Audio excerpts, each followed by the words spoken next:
Aujourd'hui, nous abordons donc un autre royaume très puissant en Afrique au Moyen Âge, qui est le royaume Congo. Alors, le royaume Congo est géographiquement situé en Afrique centrale. En fait, la géographie du royaume Congo, c'est autour de ce qu'on appelle au jour d'aujourd'hui la République démocratique du Congo, en fait, au sud ouest de la RDC, au nord ouest de l'Angola et au sud est du Congo-Brazzaville.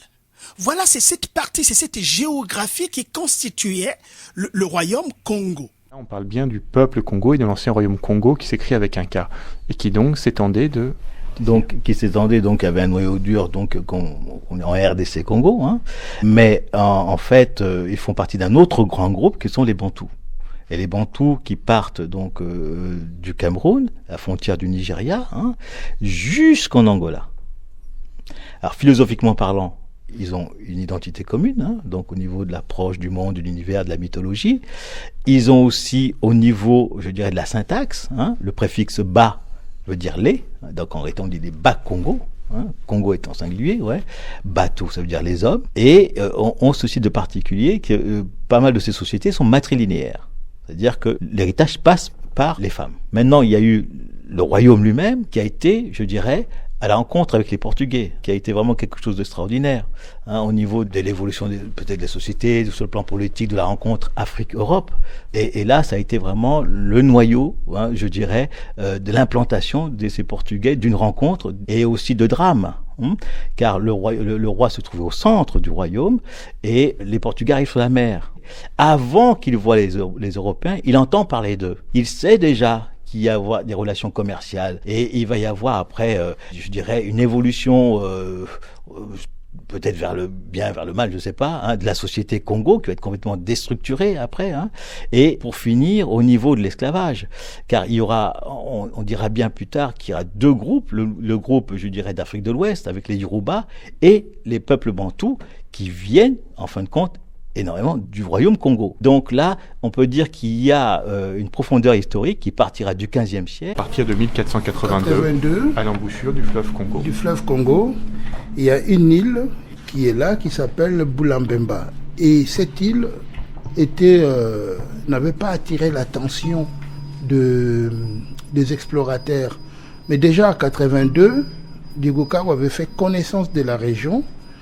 Diego Cao, qui était donc un navigateur portugais, c'est ça ? Effectivement, un navigateur portugais qui partait à la recherche de la route des Indes. Et quand il est revenu pour la deuxième fois au Congo en 1485, cette fois-ci, il a décidé d'entrer dans ces fleuves qu'il ne connaissait pas les noms. Et c'est là qu'il a demandé aux autochtones, donc les Bas-Congo qui étaient là, le nom du fleuve en question. Quand le bateau arrivait pour entrer dans le fleuve Congo, il y avait une curiosité aussi parce qu'ils pensaient que c'était un grand oiseau qui arrivait de loin sur la mer. Mais il y avait cette collision de deux cultures qui se rencontrent et la conversation ou le langage s'est passé par des gestes mimiques. Le fait de montrer les doigts pour connaître le nom du fleuve et les autochtones les ont répondu. Cette eau s'appelle Nzadi. Et Diego a écrit sur ses notes, ces fleuves s'appellent Zaïre. Parce que là, sans le savoir, Diego Cao arrivait dans une partie de l'Afrique qui était bien organisée. Ils avaient des provinces, ils avaient des gouverneurs, ils avaient des vassals, ils avaient tout. Ils avaient des clans, des tribus, tout était hiérarchisé jusqu'au roi qui était le Manikongo. La rencontre se passe pas si mal au tout début, donc Diego Cao est accueilli, il y a une bulle, vous écrivez, entre les deux peuples étrangers, les échanges se font dans le calme, sans crainte ni tension. Les Africains accueillent les nouveaux arrivants amicalement dans leur tribu. Les piroguiers dirigent le canot de Diego Cao, qui descend de son navire, et ses compagnons vers le lieu de débarquement, donc qui sera à Soyo. Vous parliez des Congolais, en fait, Soyo se trouve aujourd'hui de l'autre côté de la frontière en Angola. Et là, déjà, on va commencer à rentrer dans la dislocation des royaumes du Congo. Et dans le groupe de ceux qui ont débarqué, il y a eu 3 jésuites. Et ces jésuites avaient une mission d'évangéliser. Et donc, c'était aussi la mission importante des Portugais à l'époque. Ils prenaient possession des terres et après, il fallait évangéliser. Et dans cette période, il y avait déjà 7 siècles de traite arabe de l'autre côté de l'Afrique. Donc au nord-est de l'Afrique, les Arabes faisaient déjà des razzias. Et donc il y avait déjà l'islam qui avait déjà pris place dans cette Afrique. Et donc le christianisme, il fallait qu'il prenne une partie de l'Afrique afin de les évangéliser. Et donc ces jésuites, ces 3 jésuites qui étaient les premiers arrivés sur place sur le sol Congo, eux avaient décidé d'aller rencontrer les Mani-Congo, donc le Mfumu en Banza-Congo. Et puis après, j'ai l'impression, en tournant les pages de votre ouvrage, ça va assez vite mal se passer pour un certain nombre d'habitants de Soyo qui vont être embarqués dans des cales par Diego Cao. Diego retourne à l'embouchure du fleuve Congo. Et il est parti voir ceux qui étaient restés sur le bateau. Ils ont dit, mais on a des courriers en face qui nous regardent depuis longtemps. Et c'est comme ça que Diego, il va dire, tiens, on les fait monter dans... Et puis l'idée de faire les captures, si on prenait ces gens pour les amener dans les îles portugaises, l'Europe avait la connaissance de la canne à sucre depuis 1295. Et ces cannes étaient produites, en l'occurrence, dans des îles comme Madère, les Açores, le Cap-Vert. La canne demande beaucoup de main-d'œuvre. Et donc, ces main-d'œuvre, Diego, il a dit, tiens, si on pourrait les prendre pour les ramener et travailler comme main-d'œuvre, et d'autres personnes les présenter au roi du Portugal comme preuve que nous avons franchi la ligne de l'équateur. Et donc, c'était une sorte de piège où il y avait plus de 500 à 600 personnes qui sont venues par curiosité. Pendant des jours et des jours, ils montaient dans le bateau, ils ne descendaient pas, des enfants, des femmes. Alors il a pris les précautions de mettre tous ceux qui ont été capturés, donc on les voit bien dans la BD, dans les soutes, plus de 400 à 500 personnes, mais dans des conditions abominables. En tout cas, là on les voit à fond de cale, enchaînés. Oui. Certains veulent se suicider, ils se jettent par-dessus pont. Oui. Certaines femmes sont violées, vous racontez de viols aussi. C'était des choses qui n'étaient pas isolées. C'est d'ailleurs en 1482 que Diego Cao, un explorateur portugais, aborde l'embouchure du fleuve Congo. Les Portugais entrent progressivement en contact avec les chefferies, apportent avec eux des missionnaires. En 1491, le roi Ndinga Nkuvu est même baptisé sous le nom de Jean Ier. Je vous invite à lire le livre de Pigafetta, Le Congo et ses alentours. Quand les Portugais arrivent au Congo au XVe siècle, les Africains produisent de la soie. Et pas avec des vers de soie. C'était, en tout cas à leur arrivée, le royaume du Congo était puissamment organisé sur le plan politique, sur le plan de l'intégration économique. Jean de Sondé, vous intéressez beaucoup aux traces de la culture Congo en Amérique et dans les Caraïbes en particulier. Alors je suis historien, j'ai travaillé sur le Congo précolonial, essentiellement sur les contacts culturels entre populations de l'Ancongo et européens. Donc sur les contacts, on va dire, précoloniaux, compris entre la région actuelle de Pointe-Noire, en pays Vili, et la région actuelle de Luanda, en pays Mbundu. Lorsque les Portugais sont arrivés à la fin du XVe siècle dans la région, le premier Portugais arrivé là-bas, c'est Diego Cao en 1485. Oui. Ils arrivent donc dans un pays qui est divers de par les peuples, mais peut-être unifié sur le plan linguistique, la langue kikongo, c'est bien ça ?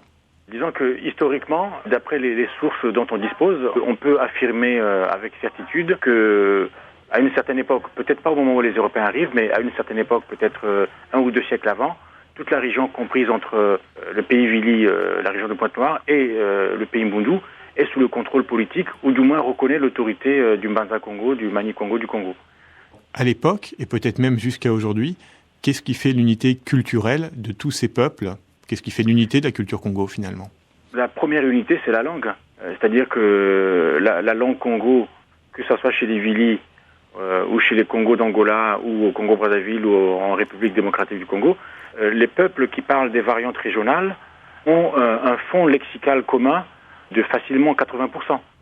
Et au-delà de la langue, les fondements de la société sont les mêmes. C'est-à-dire que ce sont des peuples qui ont la même conception de la famille, le Kanda, qui ont la même conception du monde, et qui, d'une manière ou d'une autre, ont créé des structures politiques élargies. Les Congos ont créé des structures politiques qui sont allées au-delà du lignage. Ils ont réussi à regrouper des lignages, à regrouper des villages, et donc cette tradition politique, cette mémoire politique est restée chez les Congos.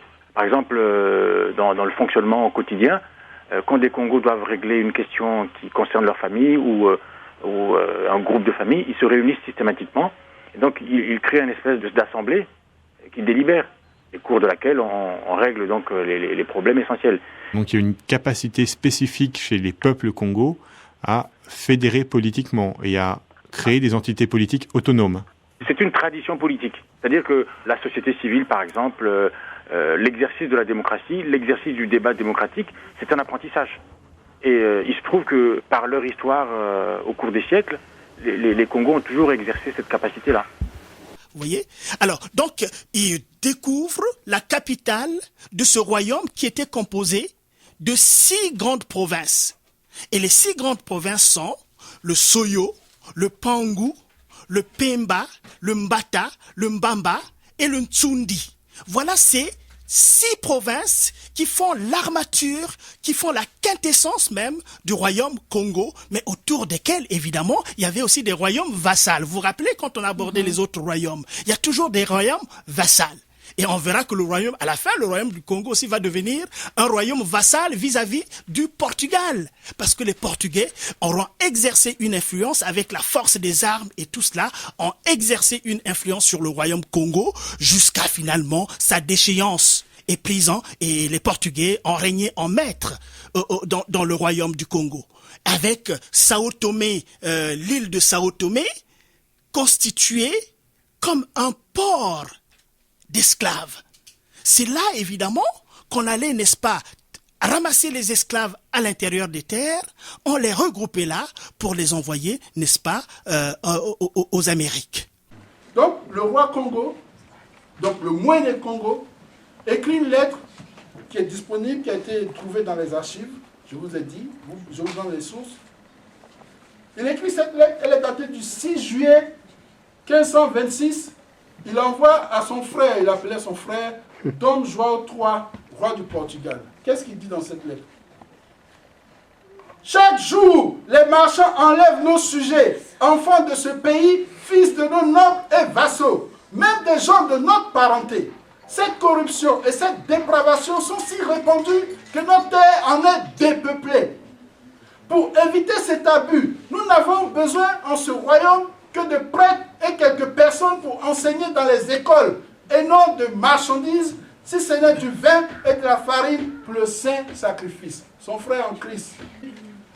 Et qu'est-ce qui finit? Comment ça se termine? C'est notre volonté que ce royaume ne soit un lieu de traite ni de transit d'esclaves. Prendre le pouvoir. Vous avez parlé aussi dans ce livre, vraiment, les lumières noires de l'humanité. Parmi ces lumières, il y a des femmes. Hein. Par exemple, cette reine d'Angola qui s'est battue contre la traite négrière. Oui, hein. Anjinga. On a parlé que des hommes, mais les femmes aussi. Anjinga est originaire d'Angola, qui est sur la couverture de ce livre-là. Et c'est à dessein, ainsi que Mme C.J. Walker. Anjinga, donc, qui est en fait le premier homme d'État africain à avoir pensé une stratégie contre la traite négrière. Parce qu'elle a vécu de 1581 à 1663. Elle s'est d'abord opposée aux négriers portugais. Elle a joué les Portugais contre les Hollandais. Et puis elle avait décidé que son royaume, le royaume de Matamba, qui couvre pour l'essentiel l'Angola d'aujourd'hui, parce que l'Angola a des parties donc, qui touchaient le Congo, Brazzaville et le Congo Léopoldville, que tout esclave qui s'échappait et qui rentrait dans son royaume devenait un homme libre. N'est-ce pas? Et dans le quartier de Kinachichi, donc à Luanda, quand j'ai été à Luanda en août 2004, j'ai été donc m'incliner devant sa statue. C'est une grande héroïne africaine, n'est-ce pas, une grande combattante contre la traite négrière. Et une figure exceptionnelle de l'histoire de l'Afrique. Sa décision a eu des conséquences attendues. Ça a quand même servi à quelque chose. Elle a pu, tout autant qu'elle était vivante, préserver donc l'indépendance de son royaume et en faire un asile pour donc les esclaves qui fuyaient, les négriers donc des pays voisins, mais en jouant intelligemment des contradictions entre les négriers portugais et les négriers hollandais. Cette histoire des comptoirs en Afrique, elle est concomitante de l'histoire des grandes découvertes. Donc on l'oublie très très souvent parce que, enfant, on a appris cette histoire de Christophe Colomb, Vasco da Gama. On a oublié qu'il y avait l'envers de cette histoire. Cette histoire-là, il fallait la financer, ces grandes aventures. Donc elle s'est financée avec des comptoirs de commerce. Bien sûr, on achetait de l'or, on troquait plutôt de l'or. On parlait de troc à l'époque. On troquait du sel, du poivre et de la marchandise humaine. Donc des esclaves que dans un premier temps on a surtout amenés en Europe. Alors pourquoi en Europe? Parce qu'on était déjà dans des sociétés d'Europe du Sud où la captivité était un phénomène marquant. Alors c'était les Turcs qu'on capturait en Méditerranée, c'était les musulmans que les chrétiens capturaient, ou c'était aussi les chrétiens qui étaient esclaves au Maroc. Donc c'était toute une histoire déjà d'un commerce de l'humain. Et donc les Européens, en arrivant sur les côtes d'Afrique, vont s'inscrire ou vont développer ce commerce avec une ampleur qui va être inconnue, puisque sur la période, c'est 12 millions d'esclaves africains qui ont traversé l'Atlantique vers les Amériques et 1 million vers l'Europe. Donc on est dans un phénomène de masse. Quelle est-elle, cette période? C'est la période qui commence au XVe siècle. Donc les premiers comptoirs portugais, c'est 1440. Donc, 50 ans avant l'arrivée de Christophe Colomb aux Amériques.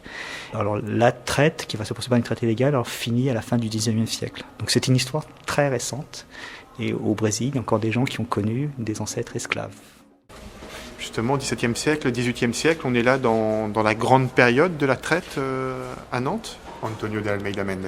Alors, quand on parle de la traite atlantique, donc c'est 5 siècles de traite, mais là, 80% des esclaves qui ont été transportés sur un demi-siècle au XVIIIe siècle, entre les années 1740 et la fin du XVIIIe siècle. Donc il faut se rendre compte que c'est une institution qui était une institution alors même médiévale, où il y avait déjà des esclaves dans la Rome antique, donc il ne faut pas l'oublier.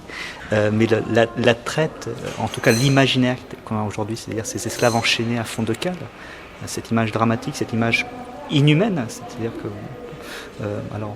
on a dû s'arrêter parce qu'on était arrivé au bout de l'humanité, ou de l'inhumanité. Au XVIIIe siècle, c'est une histoire qui a duré 60 ans.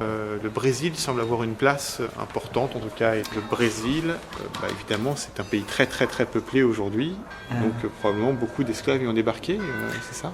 Voilà, donc le Brésil est aujourd'hui donc un pays qu'on a pour habitude de décrire comme multiculturel. C'est même le paradigme de la société métisse, c'est cette image qu'on a de cette société brésilienne qui a su assembler toutes ces cultures venues d'Afrique, venues du Portugal. Alors en fait, il y avait au Brésil des sociétés indiennes qui étaient présentes, quelques Européens, et donc ça a surtout été un espace, donc un vaste espace amazonien qui était peuplé directement à partir de l'Afrique centrale, beaucoup de population Congo.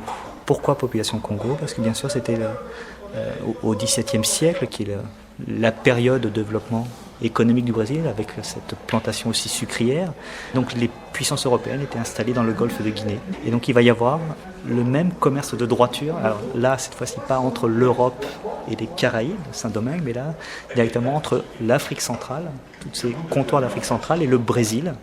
Et un commerce pratiqué en grande partie par ceux qu'on appelait des luso-brésiliens.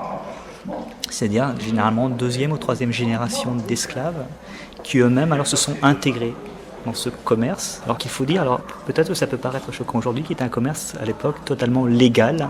C'est pour ça qu'on a des livres de comptes, les gens ne se cachaient pas. C'était une économie comme une autre, dont on n'avait pas honte, et un commerce légitime. Alors là, légitimé du point de vue religieux, du point de vue très très vite aussi racial, par la supériorité de l'homme blanc. Donc l'homme blanc, légal, ça, c'était l'économie.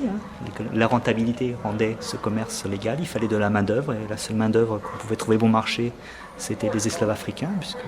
Et légitime, parce qu'à bout d'un moment, il fallait pouvoir légitimer que seuls les Africains pouvaient être esclaves. Et donc au Brésil, sur les quelques millions, je pense, vous avez parlé de 12 millions en tout sur les Amériques. Le Brésil, c'est la moitié. D'accord, donc 6 millions d'esclaves arrivent au Brésil vers le XVIIIe siècle environ. Oui. Et combien en provenance de l'Afrique centrale à peu près? En provenance de l'Afrique centrale, voilà, entre 70 et 80%. Je n'ai pas les chiffres exacts, mais c'est quelque chose alors qui s'est mis en place très très vite par la proximité entre les deux espaces. Donc on est entre l'Afrique centrale et le Brésil, alors il suffit de traverser en ligne horizontale, et donc les routes se mettent en place très très vite. Et puis en arrivant vers l'Afrique centrale, alors ne parlons même pas du royaume du Congo. Ce qu'on ne sait pas, c'est que souvent, ces populations ont littéralement permis aux Afro-descendants, par suite du processus de la traite négrière, de résister également dans le Nouveau Monde. C'est ainsi que ce sont des Congolais qui ont fait la fameuse révolution au Brésil, qu'on appelle la République de Palmarès. C'est un Congolais qui était à la tête de cette résistance-là. Nous sommes au XVIIe siècle, donc c'est bien avant Haïti. Donc on ne peut pas non plus comprendre l'histoire de la diaspora si on ne saisit pas cette continuité historique de l'Afrique avec ses descendants partout dans le monde. C'est une réalité qui est quasiment certaine en histoire. Les Congos constituent les premiers contingents des captifs arrivés au Brésil et dans toute l'Amérique espagnole, jusqu'au Mexique. Dans presque tous les pays d'Amérique du Sud, il existe des traces. Alors les traces les plus connues, ce sont les traces qu'on retrouve au Brésil dans le candomblé brésilien, qu'on retrouve dans le vaudou haïtien ou qu'on retrouve dans la santeria cubaine. Ce sont dans les cultes afro-américains, afro-caribéens qu'on retrouve le plus de traces. Le tambour d'origine cubaine, la conga cubaine, c'est l'évolution directe du tambour ngoma des Congos. On retrouve aussi un tambour équivalent dans la région de Bahia au Brésil. D'ailleurs, rien que le nom conga, de ce tambour utilisé pour la rumba, suggère quand même fortement l'origine Congo. Voilà, exactement. Le nom conga, c'est une danse, c'est une musique, ça veut dire la congolaise, quoi. Et c'est Congo au féminin, en fait. Donc, mais au-delà de la musique, à Cuba, il y a énormément de survivances, de toutes sortes, linguistiques, musicales, religieuses. Bon, je n'ai pas pu le vérifier, mais on m'a même dit que dans certaines régions du Cuba, dans une région en particulier, il existe encore des personnes qui peuvent parler kikongo. Là, on est en train de parler d'esclaves marchandises, mais ce sont des êtres humains qui, donc très souvent, se sont aussi révoltés à bord des navires. Alors, ils ont opposé de la résistance lors de l'embarquement. Les révoltes sont extrêmement fréquentes. Les résistances aussi, en arrivant au Brésil ou aux Amériques, sont aussi très fréquentes. Alors, résistance au processus d'acculturation, parce que qui dit esclave dans les sociétés brésiliennes dit tout un processus d'acculturation par la christianisation, par l'enseignement de la langue portugaise. Donc on a beaucoup de cas alors de résistance parce qu'on continue à pratiquer la langue du village, on continue à transmettre sa culture à ses enfants. On a mis en place alors des manières détournées. Ça a été alors les religions syncrétiques telles que le vaudou, tel que le candomblé, c'est-à-dire de faire vivre l'héritage africain. Et donc aujourd'hui, et ça c'est en grande partie les historiens occidentaux, après avoir effacé totalement cette part d'héritage africain dans les cultures latines, dans les cultures américaines, on redécouvre que l'Afrique est là présente, que ces cultures ont traversé, c'est une grande partie alors de l'alimentation brésilienne et d'origine africaine et d'Afrique centrale en grande partie, et que la religion africaine et que la culture, les héritages sont présents. Donc on avait des êtres qui traversaient avec leur culture. Le fait d'être passé par cette phase horrible de transformation en marchandise alors, a marqué leur vie, mais en même temps ils ont su alors, reconstruire quelque chose, parce qu'ils étaient obligés. La musique peut-être aussi, non? Oui, la rumba qu'on trouve de part et d'autre de l'Atlantique, au Congo, à Cuba, des percussions, les congas peut-être ou... Voilà, toutes ces choses-là, ce sont des manières là, aussi de faire vivre une culture, mais de résister face au maître. Alors on se retrouvait dans un système de plantation avec le fouet qui était là du colon. C'était une manière de parler sans que le maître blanc puisse comprendre. C'était une manière aussi de faire vivre son héritage, et on avait des lois qui interdisaient parfois de pratiquer en tout cas ces langues africaines, mais on passait ces lois-là. Cette culture a été vivace, et en grande partie le Brésil aujourd'hui est héritier de cette culture d'Afrique centrale. Donc il ne faut pas oublier que la résistance, c'est pas juste fuir, c'est aussi, quand on est obligé d'être sur place, faire vivre sa culture, et ça c'est quelque chose alors qui passe les siècles. Mémoire d'un continent, Elikam Bokolo. 29 octobre 1665, la bataille d'Ambwila. Une bataille terrible, c'est peut-être la première guerre entre un État africain, le royaume de Congo, et un État européen, l'État et le royaume du Portugal. C'est sans doute aussi la bataille la plus meurtrière. Voyez les chiffres du côté des Congos, 5000 sujets ordinaires, 1400 nobles et le roi du Congo lui-même, Dom Antonio, c'est-à-dire l'aristocratie du pays décapitée et le pays lui-même meurtri durablement.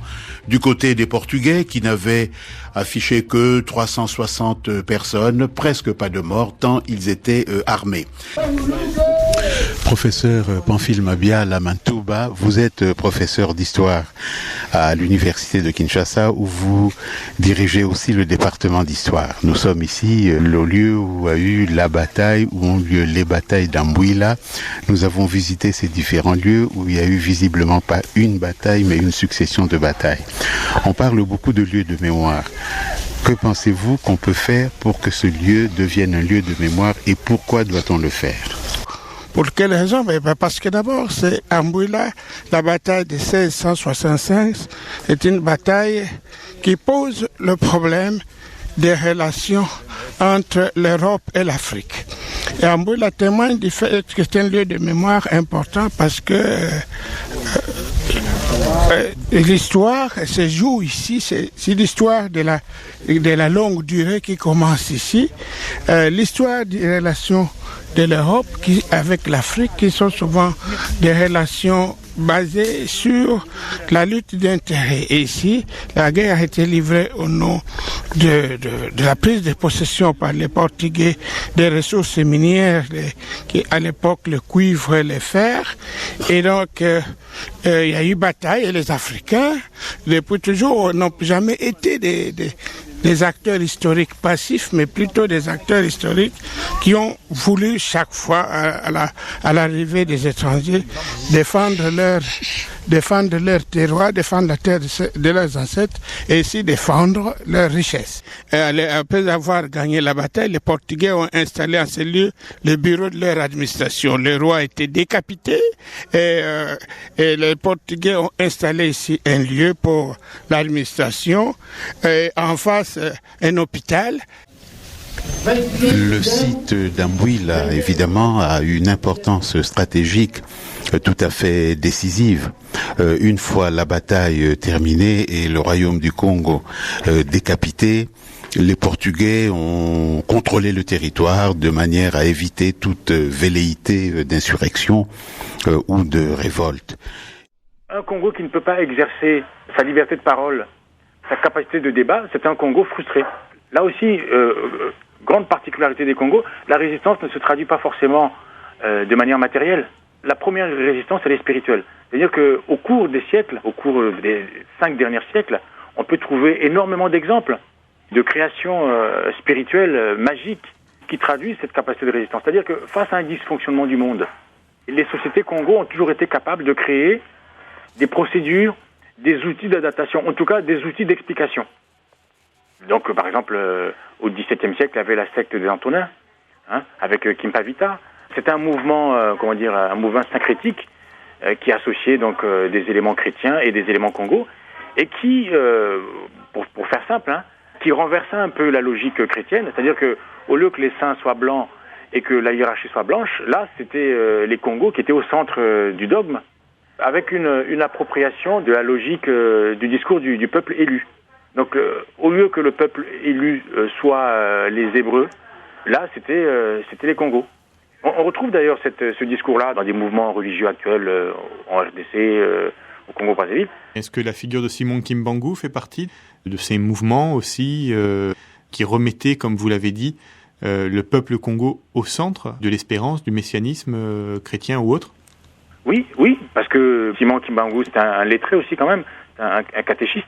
D'ailleurs, beaucoup de prophètes syncrétiques Congo ont souvent été des catéchistes. Et même, d'une certaine manière, le mouvement matsouaniste, avant la Deuxième Guerre, c'est un mouvement qui puise un peu dans le même discours, dans les mêmes notions, les mêmes ingrédients spirituels. À partir du XVIIe siècle, la région devient un centre important de la traite des Noirs. Les commerçants français, eux aussi, s'intéressent à ces territoires étant également trafiquant d'esclaves et d'ivoire.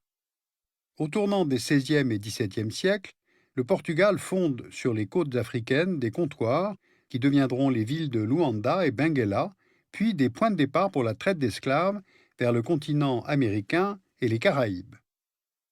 Nous allons parler donc de Timpavita en images. Nous allons voir une photo et sommairement, je vais vous brosser un portrait que mes invités vont étayer tout à l'heure. Alors, tout commence en août 1704. Une jeune fille de 20 ans, nommée Timpavita, se lance dans une grande campagne de prédication à travers ce qui était alors l'Empire, le Royaume du Congo. Depuis plus de 200 ans, déjà, le pays commerçait avec le Portugal.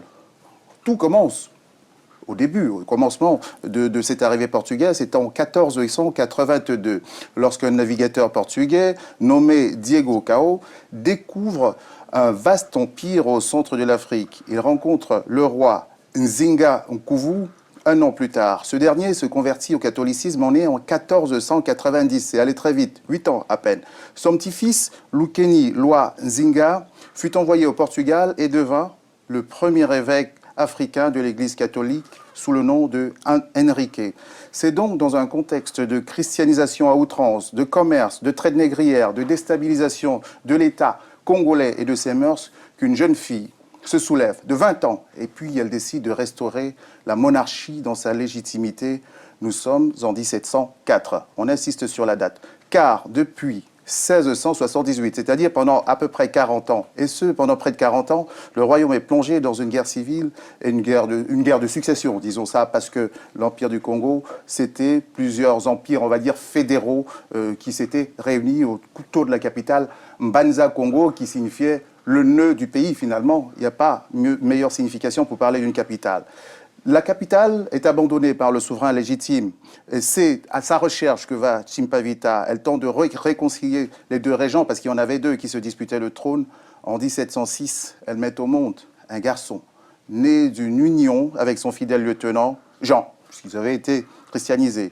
Les Portugais sautent sur l'occasion et la font condamner pour hérésie et sorcellerie, alors que la virginité avant le mariage ne faisait pas partie des mœurs congolaises. Elle est brûlée vive en 1706. Timpavita a payé de sa vie parce qu'elle l'avait vu juste. Elle avait compris que le christianisme ne servait aux Portugais qu'à leur commerce des choses et des êtres. Elle se revendiquait de saint Antoine, le saint qui fit vœu de pauvreté. Pour elle, Jésus était noir et né à Mbanza Congo. Elle compte encore des milliers d'adeptes aujourd'hui. C'est d'elle.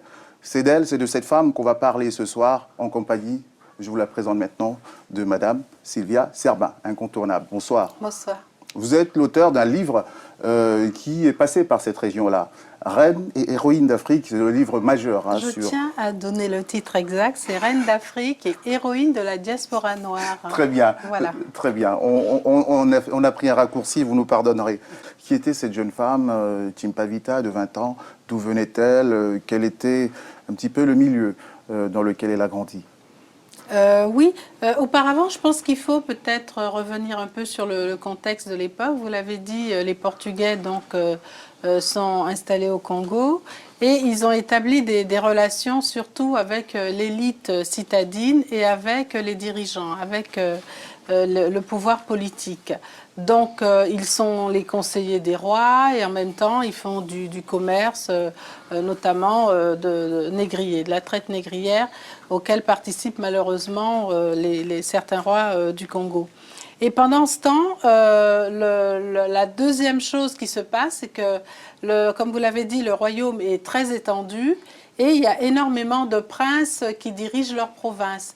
Et le Portugal va jouer sur les tensions entre les uns et les autres parce que tous ces gens sont avides de pouvoir, va armer des factions rivales et diverses.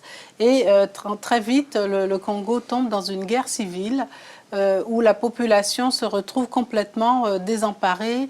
L'agriculture est déficiente, la famine, les maladies.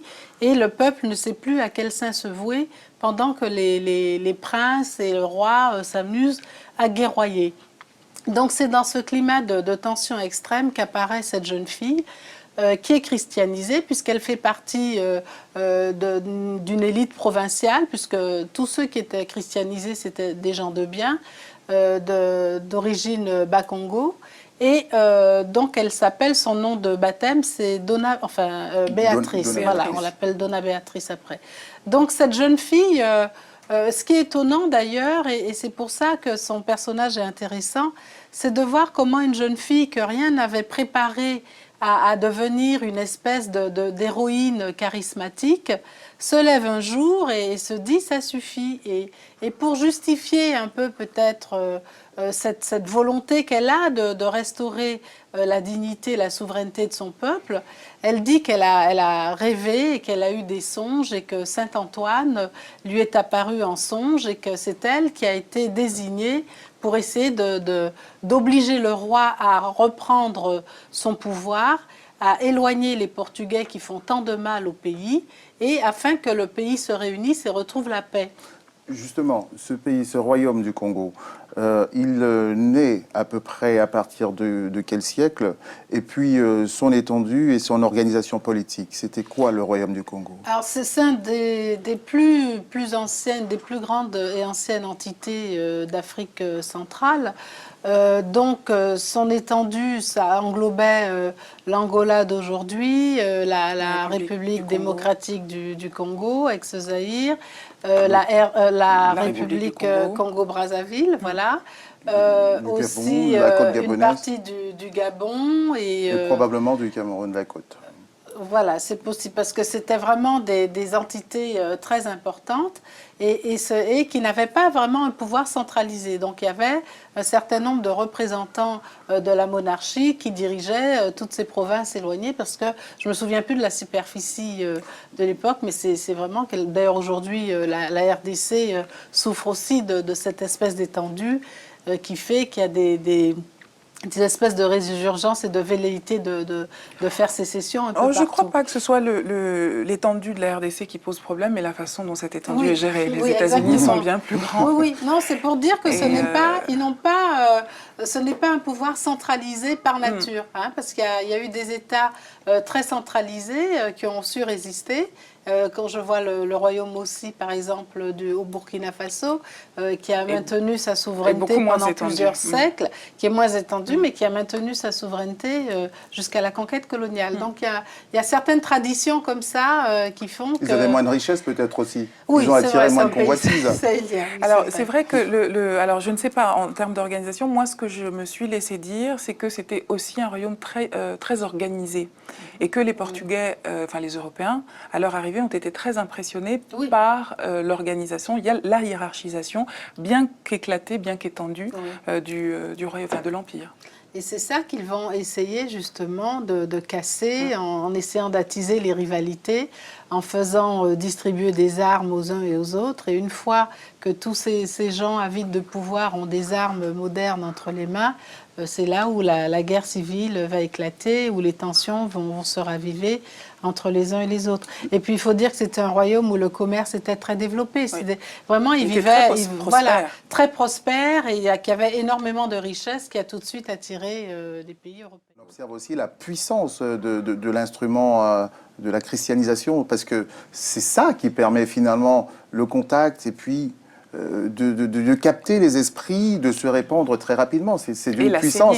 C'est d'une puissance extraordinaire. Mais comment un roi qui a reçu un étranger qui est arrivé chez lui, comment se laisse-t-il séduire à ce point pour se donner corps et âme et finalement une partie de son peuple à tout le monde? Mais en fait, avant l'arrivée des missionnaires et du programme de christianisation, il y a eu ces premiers contacts entre les Portugais, des commerçants, des aventuriers de toutes sortes qui demandaient à s'installer, à faire du commerce avec les rois. Et c'est vrai qu'ils ont été accueillis tout de suite avec une grande fraternité. Donc ces gens-là se sont installés. Ensuite, ils ont proposé de faire venir leurs missionnaires. Et je pense qu'à l'époque, beaucoup de dirigeants africains pensaient que pour être mieux considérés par ces souverains occidentaux qui vivaient de l'autre côté de la mer, peut-être qu'en ayant la même religion, c'est le calcul qu'avait fait à un moment la reine Zinga, peut-être qu'en ayant la même religion, les échanges seraient facilités et ils nous considéreraient sur le même pied d'égalité. Et c'est pour ça, je pense que la religion catholique a commencé par les élites. Elle s'est bien développée au niveau des classes dirigeantes et dans les villes, alors que le petit peuple, les villageois, étaient plus réfractaires. Les Portugais n'ont pas eu besoin d'utiliser la force? Non, sauf les uns contre les autres. Parce que, par exemple, quand il y avait le roi qui était attaqué par un vassal, il demandait l'aide du Portugal qui envoyait ses troupes et ensuite il lui était redevable. Ceux qui nous regardent doivent se demander de quelle époque on parle. On parle bien, précisons qu'on est bien au XVe siècle. On parle bien du Congo, oui, et qu'on est bien au XVe siècle. Période qui est antérieure à 1885, absolument, la conférence de Berlin, au cours de laquelle le Congo devient la propriété du roi. Ça rappelle des choses connues. Et je voulais juste donner un exemple. On parle du roi Afonso du Congo quand il a commencé à découvrir et à lire la Bible, puisqu'ils étaient aussi alphabétisés et tout ça. Il faut remarquer aussi que c'est un des rares pays qui très tôt a envoyé ses enfants. Il y avait une école qui avait été fondée, qui a construit des écoles, des universités, qui a envoyé des enfants au Portugal dès le XVIe siècle pour être formés. Et lui, on disait qu'il était tellement pris par la lecture de la Bible toute la journée qu'il oubliait de manger et qu'il s'endormait comme ça. Donc c'est pour montrer que... Il y avait un fort goût, et il y a toujours une appétence pour la spiritualité, qui est peut-être aussi propre au continent. Regardez aujourd'hui la prolifération des sectes, pour le coup, qui en sont vraiment. Il y a un goût, une appétence pour la communication avec des forces qui nous dépassent. Et quels étaient les rapports entre ce royaume du Congo et puis des royaumes voisins qui n'étaient peut-être pas dans l'escarcelle du pouvoir central de Mbanza Congo?